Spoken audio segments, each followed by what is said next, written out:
your parents every day for the rest of your life. Ranveer अहलावालिया, जिन्हें social media पे beer biceps के नाम से भी जाना जाता है, ने एक टीवी प्रोग्राम में कुछ ऐसा कमेंट्स किया जिससे पूरे देश में चर्चा के विषय बन गए हैं, बल्कि बुरी तरह फंसते नजर आ रहे हैं।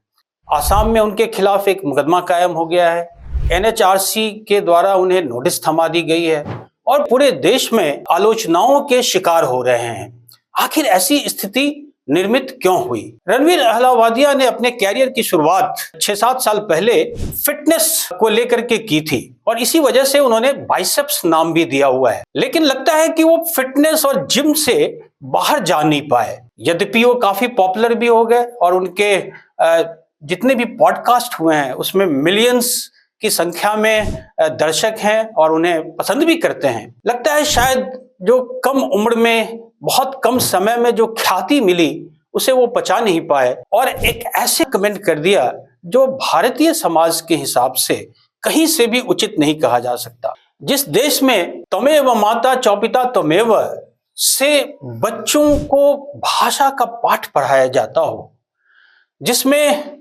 मर्यादा पुरुषोत्तम राम और श्रवण कुमार के दृष्टांत देकर के शिक्षा प्रारंभ की जाती हो, वहां अपने माता पिता के बारे में ऐसी अश्लील टिक्का टिप्पणी करना जो कहीं से भी उचित नहीं हो और उस लेवल पे जा रही हो जो संभवतः शर्मनाक भी हो। और ऐसा लगता है कि पाश्चात्य रोग से ग्रसित होकर कई लोग इस प्रकार के भद्दे कमेंट्स जल्द से जल्द पॉपुलर होने के लिए भी कर जाते हैं। गीता में एक बहुत ही अच्छा श्लोक है, आत्मैव ह्यात्मनो बंधु आत्मैव रिपुरात्मनः।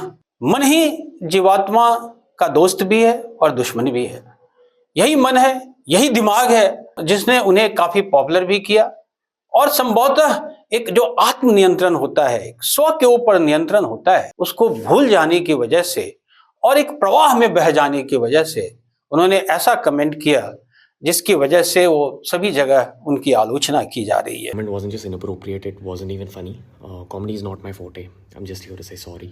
यदि हम इसके तह में जाएं तो पिछले कुछ समय से, पिछले कुछ वर्षों से जो पाश्चात्य में बहुत सारी चीजें चल रही हैं, खास करके सोशल मीडिया पे, मेन मीडिया पे, उसका नकल करना ऐसा लगता है जैसे एक अभिजात्य वर्ग का, एक सो कॉल्ड युवा वर्ग का जो अपने आप को आधुनिकता की दौर में सबसे आगे भागना चाहता है, दौड़ना चाहता है, नकल करना चाहता है, उसे लगा कि केवल वेस्ट की या जो पाश्चात्य सभ्यता की अच्छी बातें हैं उसको ना लेकर के जो सतही बातें हों, जो अश्लील बातें हों, जो भद्दी चीजें हों, उन सबको लेना किया और वो धीरे धीरे मेन मीडिया का भी पार्ट बनता चला जा रहा है। यही कारण है कि जो कुछ प्रोग्राम्स ऐसे आ गए, जैसे टीवी पे रोस्ट प्रोग्राम्स होते हैं, कई सारे स्टैंड अप कॉमेडी हो रही है, उनमें यदि आप भाषा के स्तर को देखें तो विशेष रूप से जो फेमिनिन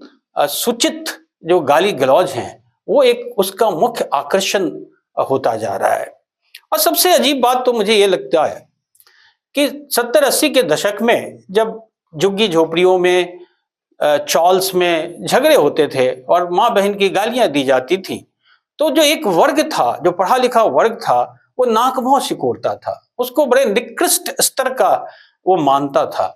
आज वही गाली गलौज, उससे भी निकृष्टतम गाली गलौज एक फैशन का पर्याय और प्रतीक बनता जा रहा है, जो हम सब के लिए चिंता का विषय है।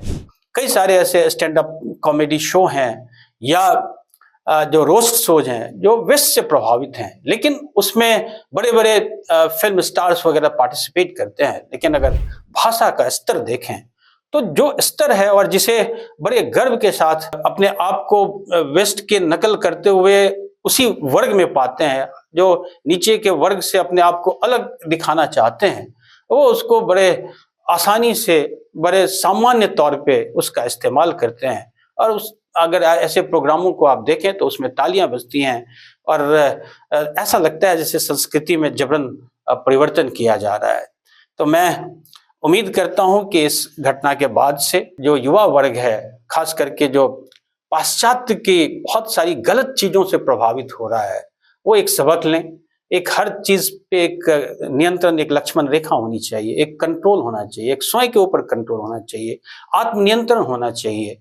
और ऐसी भाषाओं का जो निकृष्ट स्तर की भाषाएं हों, चाहे वो किसी भी प्रोग्राम में हो, चाहे किसी इवन कोई फिल्म स्टार हो, कोई सेलिब्रिटी हो, अगर वो भी उसको यूज कर रहा है तो उसको अवॉइड करने का प्रयास करें। इससे जो आपकी अपनी संस्कृति प्रभावित होती है, आपका अपना जीवन प्रभावित होता है। जो आपके इर्द गिर्द है, यदि वो कंफर्टेबल फील नहीं कर रहे हैं, अगर आपके माता पिता, आपके बुजुर्ग, आपके घर में जो बड़े लोग हैं, अगर वो कंफर्टेबल फील नहीं कर रहे हैं, जिस चीज को आप अपने परिवार के साथ, अपने बड़े बुजुर्गों के साथ, फैमिली के साथ देखना पसंद नहीं करेंगे, सुनना पसंद नहीं करेंगे, तो उसे अवॉइड करना ही बेहतर होगा। और उसके बाद एक सवाल ये भी आता है कि इस प्रकार की जो भाषाई निर्लज्जता है, क्या उसके ऊपर नियंत्रण लगाना आवश्यक नहीं है? ये मैं अपने दर्शकों पे छोड़ता हूँ। Thank you.